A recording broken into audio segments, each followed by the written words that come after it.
You're here with your mentor, Jake. Jake, you've been running bush survival workshops for the past 20 years.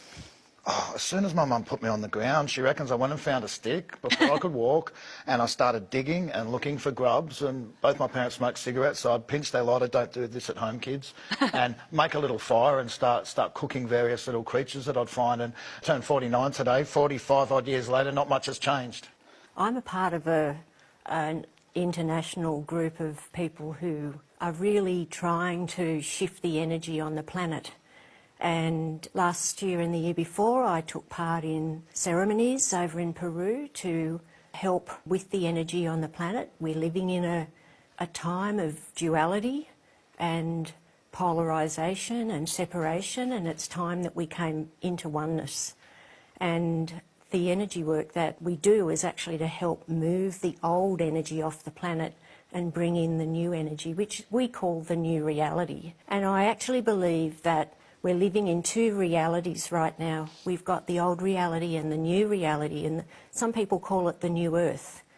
And I believe that the new earth is here right now, and that we are the ones that are creating that through our everyday actions, through our consciousness, through our oneness, through our community, and through doing things at the grassroots level, coming into our heart, acting as true and authentic people, and living in oneness as much as we can, really caring for each other, really caring for the planet, and living true lives with love in our hearts. In terms of that sort of duality and the new reality, do you get a sense of, are we still living in that, or will there be a different kind of world?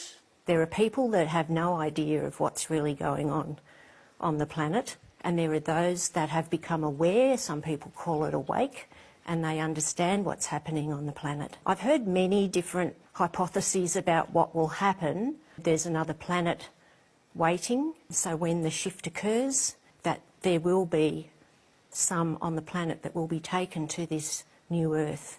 It's a very interesting concept, but there are many prophecies that have prophesied the solar flash, where we could have 90 days of darkness. The Hopi Indians talk about the divide there's one river that divides into two, and a lot of ancient cultures talk about this time where there is actually a shift. And although we're trying to come into oneness, those that aren't ready yet will continue to do their learning on the planet while the rest actually shift into the new reality. Would say that potentially that other planet, does that involve just humans or other beings? Well, there are definitely other beings out there, and that's scientifically proven. They've, interjected with nuclear testing, and it's not talked about. There are definitely beings out there, and yes, there would be. So you heard about this and have read about this in books? Is that where you sort of get your ideas from? I'm curious. I become curious. I listen, I watch.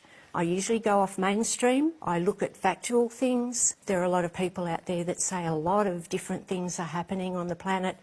And when I'm not actually sure, I go into my heart. I call it my truth filter. And I sit with that and I will find the answer. When do you believe this might happen? Well, I know that November this year is pretty tumultuous. Right. In that we have a lot of things that are teetering on the edge. We have, the global financial crisis. We have the possibility, the US elections that could have impacts right across the planet. But for me, I'm taking part in a worldwide ceremony. We're actually going to be closing 11 gateways that have been opened because we're living in an expired world, and we need to actually close those gateways because there's new energy that's waiting to come in. So November could be quite a big month.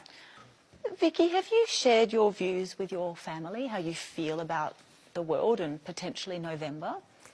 To a degree. I've got a couple of children and they don't see the same as me, and that's been difficult. And I do have grandchildren as well, and the grandchildren are very much aware of what's going on, more so than their parents. And I've tried to indicate to them, maybe you could do a little bit of prepping, and I've given them, you know, it's 20-litre containers to put water in, to put under the house or the garage or whatever, and they're still empty. You know, that's just an indication that they're not there, they don't understand it. They do think I'm a bit out there doing all this prepping, but as a grandparent I teach my grandchildren. They've learned how to build a shelter, they've learned how to make a fire. So I've given them some skills, but they're actually connected to the earth, and we need to take them back to that connection. We've been disconnected for too long. We've been separated and polarised. If people come up to you and question your beliefs, like, what do you say to them? Well, I'm probably discerning about what I say. It's very interesting. I probably ask them questions to gauge where they're up to, because I know there are some people that will mock me if I tell them too much about what I believe. But this is something that I live, and I seem to know who will actually be on board with me.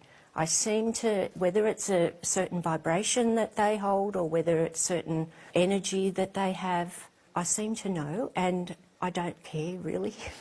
What do you teach your students? End of days, the enduring pull of the apocalypse. I don't live in fear about that. I just have something prepared and ready. I'd rather be a warrior in a garden than a gardener in a war. I haven't always been a prepper. I was a full-time teacher for many, many years. Was principal of many schools. I certainly didn't expect that I would be prepping at this time of my life. I expected to be sitting back and relaxing and spending time with my grandchildren. I started because I felt that change was looming.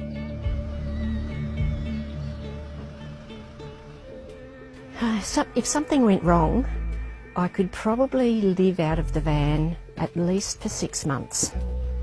Now, this is the bathroom in here that has a shower and a toilet and a sink. Got the gas cooker here.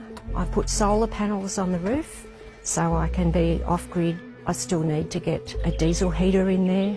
I just get dressed really quickly when it's cold.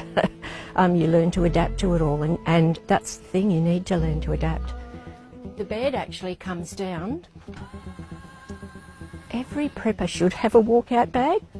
If there's an emergency and the alarm goes off, then you can just pick that up and go. But I've just kept adding to mine, and I have about 5 or 6 and I cannot carry them all.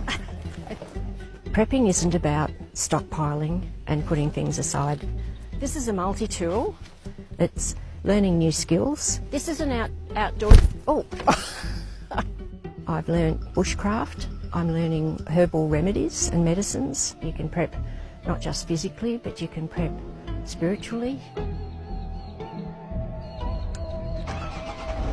My family and prepping, they aren't on the same level as me. I actually hope out of all this is that I help them to survive.